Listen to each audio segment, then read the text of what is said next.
Hey Aries, it's NieRe with your love review for the month of June. This love review is for Aries, Sun, Moon, Ascendant, and Venus. And this is a general reading. For personal readings, you can go to my video description and find my email address to set up a personal reading with me. So I'm gonna hop into it to look at the overall energy of Aries love life at this time. What is the overall energy?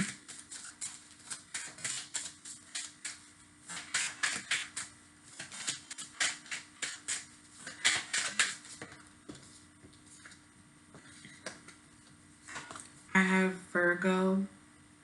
Some of you guys could be dealing with a Virgo.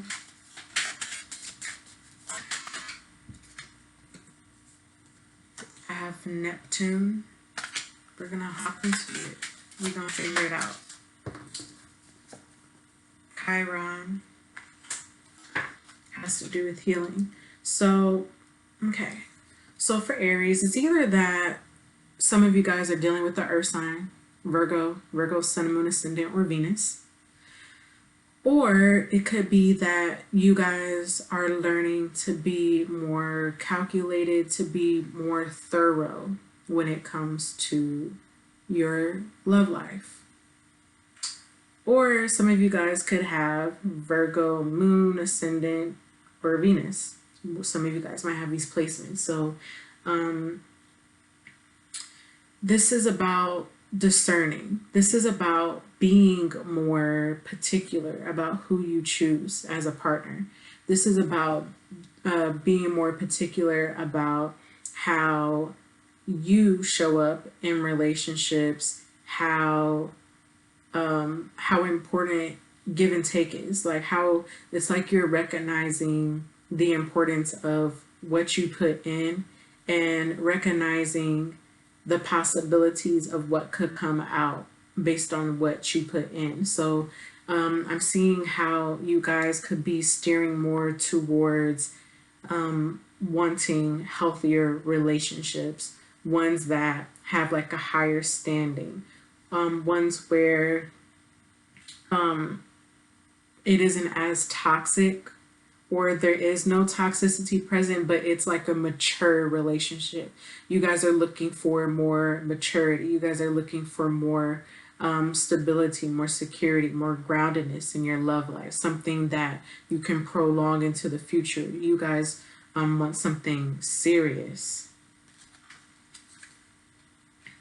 So when it comes to this Neptune card, Aries, some of you guys are really putting your dreams to the test, really analyzing and really evaluating some of the things that you have always wanted from the time that you could even understand the concept of love. You're really putting those things to a test to figure out if they were actually realistic to begin with or not. And so you guys could be breaking down some of those maybe unrealistic expectations, breaking down those illusions of love, breaking down those fairy tales that you had about love that are actually not realistic. I am seeing where some of you in the past could have been really like self-sacrificial, meaning like you absolutely put your all into someone, put your all into a relationship before you give them a chance to show themselves. And I see where you either need to address that or that is being addressed. And for you guys are really getting the opportunity to see where that self-sacrificial energy came from. Like, what is that? Looking at the root of what that is. For some of you, it could have something to do with people pleasing. For some of you, it may have something to do with desperation, so like really wanting to be accepted, really wanting to be loved before you did that onto yourself. But not to say that self-sacrifice is immature, but from the standpoint that of which is coming to me, I'm getting innately that there was like maybe an immature approach that you guys once had, where you probably dropped everything for someone and you put their needs so much first before yours that it took so much out of you. And I'm seeing that this is something that's being revealed. You guys are seeing more of the things that were not healthy, that were not conducive to you in love. And it just like I'm seeing where you guys were like blowing with the wind in a sense, where like you could be in a relationship or you could be dealing with someone and it's like whatever they say goes. It's like, okay, I'll do that. It's like feelings of or doings of over compromising in situations, not really evaluating if you're truly okay with the circumstances or not in a situation with the person.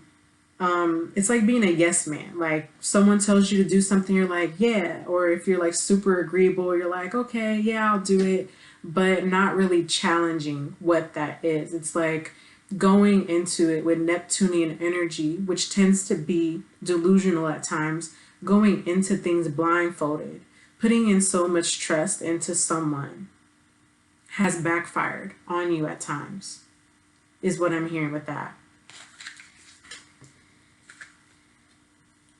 With this Chiron healing card, you guys are undergoing healing when it comes to your love at this time. And, you know, this is about, again, things that have stemmed from childhood. Some of you guys may have had parents that you really tried to please, that you really tried to make proud, right? And they probably raised you in a sense where, and a lot of us do have baby boomer parents. It's not to say that baby boomers are terrible parents, but you know that one saying, and I don't know if this is cultural or not, but I know like myself and a lot of the other people that I talk to, they explain how like during their childhood, how like sometimes their parents would say the adult is always right, or you always have to listen to the adult because the adult is always right.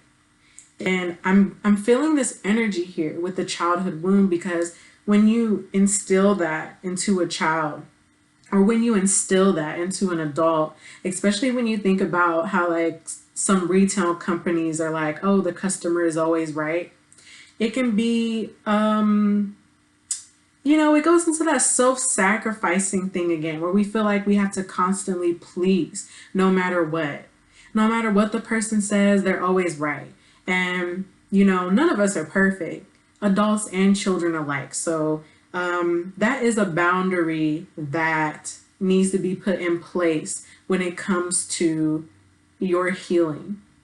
And knowing that people make mistakes, knowing that there isn't a such thing as perfection, and knowing that it is okay to say no, that it is okay to call someone out. And it's just really weird because, like, when I think of like Aries people, like really headstrong, really adamant about what they're going to do, when they're going to do it, and rebellious, but deep down, like with this reading, I'm getting a low self-esteem. Like I'm getting something that needs to be dressed in terms of low self-esteem. Like to the outer world, you may come off as though, you know, you're gonna stand up for whatever you believe in.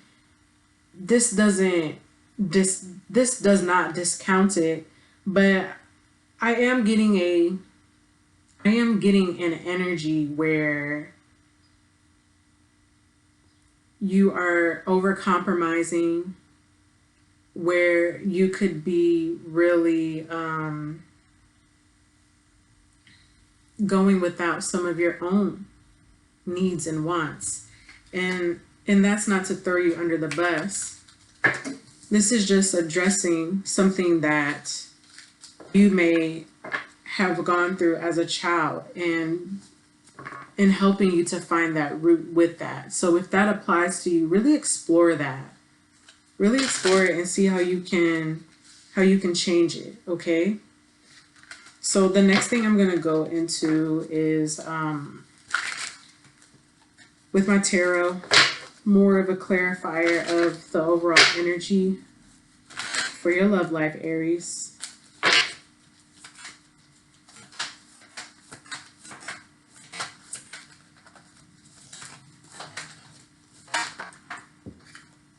I have the Daughter of Pentacles. I have the Daughter of Swords.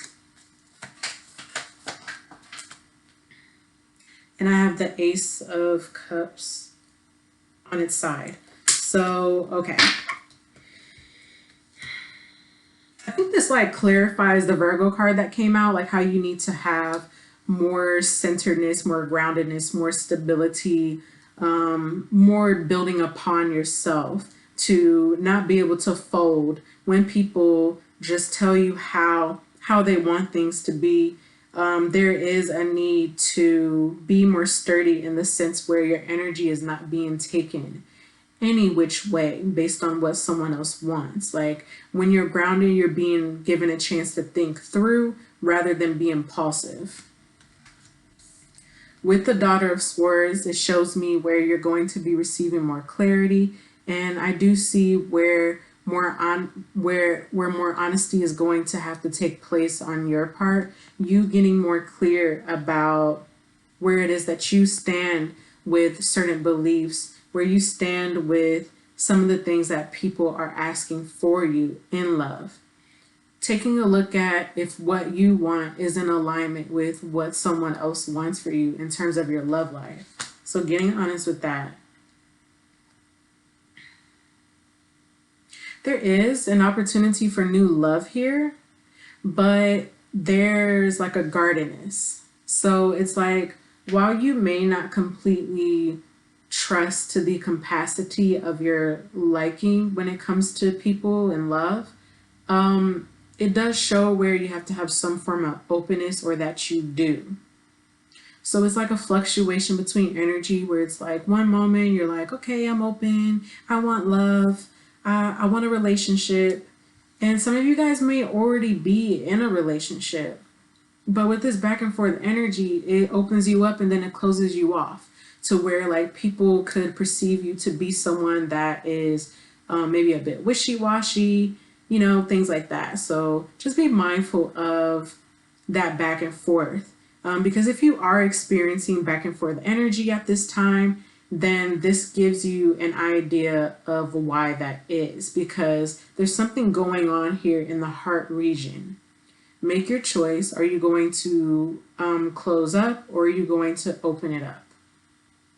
Are you going to allow yourself to trust that you have what it takes to manage your love life and to get what it is that you want? Or are you going to let others decide that for you?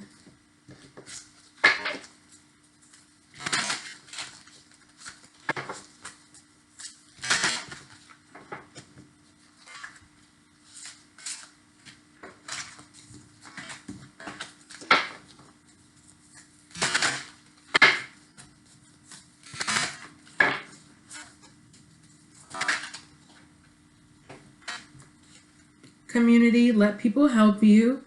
If you need advice, it's okay to ask when it comes to your love life.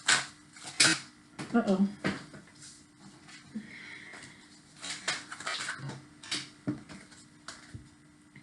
I have the second chakra in reverse. So I always get the solar plexus and the sacral chakra mixed up. I have this sacral candle behind me, so there we go. Sacral chakra is in reverse. So you guys have to work on your confidence, have to work on your creativity matters. You have to get more sure about how it is that you truly want things to be. You need to empower yourself at this time. Let me get one more from this.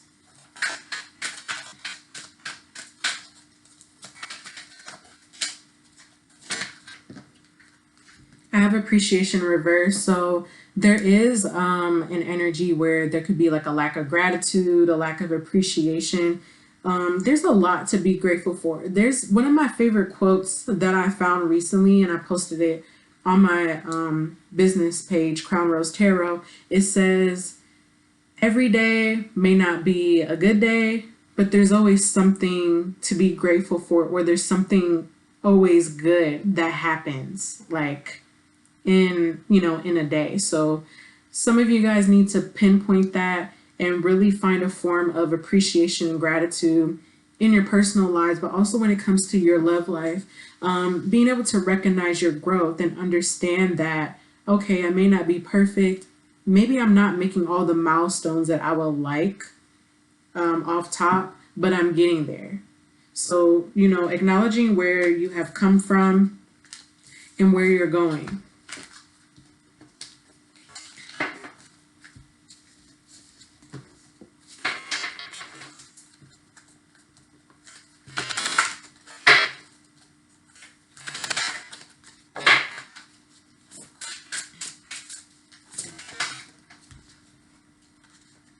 I have 2 of action in reverse. So some of you have this stuck energy where you don't really know what to do next. 10 of thought. A lot of mental drainage, a lot of mental energy going on here. There's going to require a letting go, and that's going to be through your Chiron healing energy. So go through that process. Really evaluate what's going on here in terms of love. Find those loopholes and address as to whether this is something that address whether there are things that need to be improved on your part, what you could do in terms of approach. Really figure that out, because I am getting a sense that there's just something like really cluttering your mind. Like there are certain beliefs that are no longer serving you that you need to let go of. So make sure you do that. Make sure you work towards that, and then it will chip away over time. Okay, Aries, so that's what I got for your June 2020 love review. I hope that this resonated. Remember that this is a general reading, so not everything is going to resonate, but if it did resonate with you, like, comment, and subscribe. I'll talk to you guys soon. Thanks.